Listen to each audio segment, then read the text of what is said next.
How often do you hear people say and What about like? Do you find it annoying? Do you say them yourself? Do you think some people say them more than others? And have you ever thought that they might have meaning? These are all things we'll be exploring today and over the course of the next 426 episodes.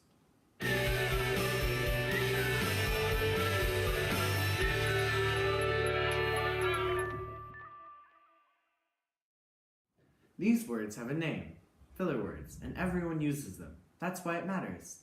And while it may seem like they are just sounds, scientists and linguists have studied them. People use filler words all the time because they're so helpful. When you need to think, need to think, hang on. When you need to stall and not tell someone something. You see, when you aren't sure. Yeah, she had like 4 cats, could have been 5, I don't know. Fillers are often put into 2 different categories, filled pauses and discourse markers. Filled pauses, such as and are used to, obviously, fill pauses. They're used to communicate to your listener that no, you are not done talking and no, they cannot interrupt you. The other type of filler words, discourse markers, actually convey meaning while simultaneously filling a pause. Discourse markers include you know, so, like, and I mean. Filled pauses are used to collect your thoughts before you say something. You can add filled pauses when you need to think about what you're going to say, but you don't want someone else to start talking. The second kind, discourse markers, have actual meaning themselves, such as softening bad news or criticism, or bringing up sensitive topics. They sometimes emphasize what's being said next, or they let your listener know that you're not very sure about what you're saying. When you say there are like 6 pillows on the couch, you're saying that there are around 6 pillows, but there could be 5 or 7, but something close to 6. When you invite someone to a party and they refuse just by saying no, they sound rude, but by adding fillers, they sound apologetic and thoughtful. Sorry, I can't, sounds much nicer than just no. The phrase I mean has a lot of uses. It can be used as a filled pause, but also a discourse marker. People often start a sentence with I mean, which indicates that they've done some thinking about what they're going to say. Saying I mean is sometimes used to say that I'm about to change what I said last to what I'm saying next. For example, the vase fell off the table. The cat knocked the vase off the table. And sometimes people use it to say I'm bringing this topic back up from earlier. The phrase you know also has a couple of meanings. It can be used as a filled pause and to confirm that the person you are talking to understands what you're saying. You're asking, do you know? And they might nod or grunt to confirm. Other languages also have filler words, and I can't pronounce any of them, but they do exist. And when translated, they're actually pretty similar to the English ones. Other languages' filler words are divided into the same 2 types, filled pauses and discourse markers. So while languages all have different origins, they still have similar structures. Everyone uses filler words, except some people have trained themselves not to for their jobs.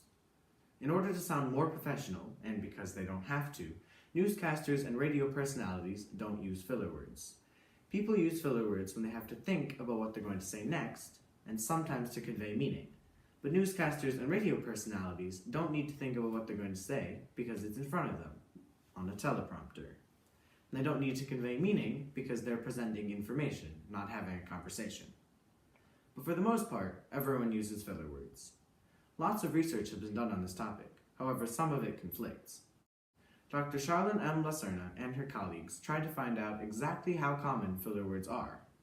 They looked at studies conducted between the years 2003 and 2013 and found that younger people used filler words more often than older people. They also found that teenage women used them more often than teenage men, but by the age of 23 there was no difference in usage rates between genders. According to her research, Dr. Lacerna found that filled pauses were used at a similar rates by everyone, but discourse markers were more common among women and younger people.